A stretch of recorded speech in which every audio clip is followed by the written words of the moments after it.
Hello students, I hope you all are fine. In our first lecture of class 9th, chapter named Polynomials, we did the basic definition of polynomials, that is an algebraic expression which contains a variable, constant and exponents. That algebraic expression together is called a polynomial, right? So we have already discussed the definition of these terms also, like what is variable. Variable is something that keeps on varying, right? That has not a fixed value, or you can say that is unknown to us, that is called a variable. Then what is a constant? A constant has a fixed value, a fixed number, which which like states to itself that yeah, I'm not going to change my value, which is very rigid, you can say. Then the next one is exponents. Exponents means, for example, like I have told you that x square equals to 4, right? So here the base is x and the power is 2. So that is called a exponent also. And there is one condition on exponent, that the exponent should be a positive integer, right? The exponent can't be negative, it should be a positive integer. So that's what we did in the first lecture of polynomials. From here we start.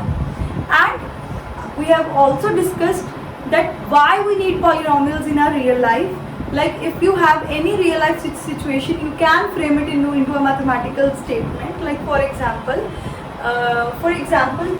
two friends A and B, right, together invest ₹1,000, okay, in something, okay. Two friends A and B invest together ₹1,000, and I know that A invested ₹700 in it, right, but I don't know how much B has invested, but together they have invested ₹1,000, right? So this is what we did. There was a real life situation that two friends are investing some money in something, and that amount is ₹1,000, it's given to us, and one friend has invested ₹700, and we don't know about the second one, so I will suppose it as a variable as it is unknown to me, right? So these type of examples what we did in our previous lecture. After that we have discussed that if there is one variable unknown to us, then I will say it's a polynomial in one variable. If there are similarly two things are unknown to me, like for example, suppose it's not given to me that how much A has invested. Suppose it's not given to me, then I will say x plus y equals to 1,000. Now there are two unknown things known to me, so they are unknown to me, so that means there are two variables. This is called a polynomial in two variables. Similarly, you will face polynomial in three variables and so on, right? After that, what we did categorization of polynomials on the basis of number of terms. Like for example, if I ask you here 700 plus y minus 1,000 equals to 0, right? And if I keep on solving this, then what will I get? 300 equals to 0. Y minus 300 equals to 0. Right? Now how many terms are there? First term and second term. So we did that a polynomial with two terms is called a binomial. A polynomial with one term is called a monomial. A polynomial with three terms is called a trinomial, and so on. Right?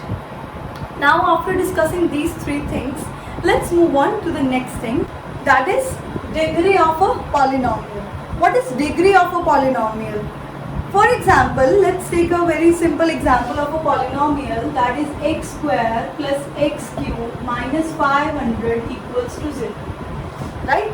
Now here you can see that the power of x is 2, here the power of x is 3, and here there is no variable with it, right? That means it is a constant term, okay?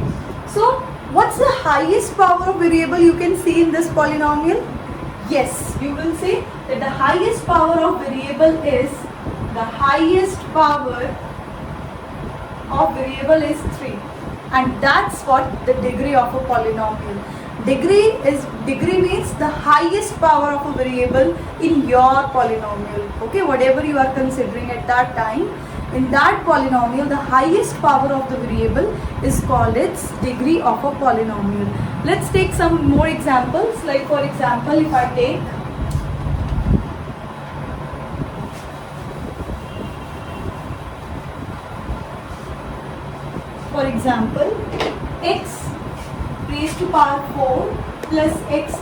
plus x square minus 700 equals to 0. Something like this algebraic expression suppose we take.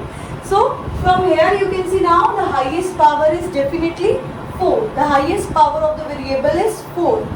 So that means this is the degree of the polynomial. That is 4. This is the highest degree. And you know what we call this polynomial of degree 4? We call it as a biquadratic polynomial. We call it as a biquadratic polynomial. Let's do table upon this also so that it will be more clear to you. But first of all, our main motive is to clear the basic definition of the degree of polynomial, that is the highest power of a polynomial. Okay.